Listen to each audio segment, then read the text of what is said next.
ស្ដីអ្នកនរគ្នានេះគឺជាម៉ាស៊ីនចម្រោះទឹកសេរីថ្មីរបស់ Mac Media ដែលលោកអ្នកគួរតែមានសម្រាប់ប្រើប្រាស់ជាប្រចាំថ្ងៃនៅគេហដ្ឋានរបស់លោកអ្នកម៉ាស៊ីនចម្រោះទឹកមួយនេះដែរមានលេខ model JL2245T វាមានរូបរាងតូចសមល្មមងាយស្រួលប្រើប្រាស់ហើយវាមានលក្ខណៈពិសេសជាច្រើនដូចជាវាគឺជាប្រភេទម៉ាស៊ីនចម្រោះទឹកដែលប្រើប្រាស់តម្រងសម្រាប់ចម្រោះទឹកហើយយើងក៏អាចធ្វើការផ្លាស់ប្ដូរតម្រងរបស់វាបានផងដែរ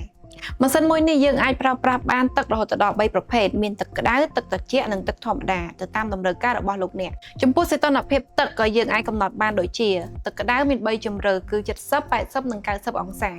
ចំពោះទឹកត្រជាក់ចាប់ពី5 7និង12អង្សាទៅតាមតម្រូវការរបស់លោកអ្នកប៊ូតុងចុចជាប្រភេទ touch screen ដែលងាយស្រួលប្រើប្រាស់និងកំណត់យកមុខងារផ្សេងៗ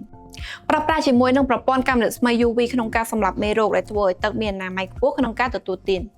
រត់តែពិសេសវាអាចភ្ជាប់ជាមួយនឹងទូរស័ព្ទដៃដែលអាចឲ្យយើងធ្វើការបញ្ជាមុខងារនិងកំណត់យកសីតុណ្ហភាពទឹកតាមរយៈទូរស័ព្ទដៃបានផងដែរនេះគឺជាមុខងារមួយចំនួនដែលមាននៅក្នុងម៉ាស៊ីនចម្រោះទឹកមួយនេះបើសិនជាអ្នកទាំងអស់គ្នាមានចំណាប់អារម្មណ៍អ្នកទាំងអស់គ្នាអាចស្វែងរកបាននៅគ្រប់សាខាទាំងអស់របស់ក្រុមហ៊ុន Simico សូមអរគុណជួបគ្នានៅវីដេអូក្រោយ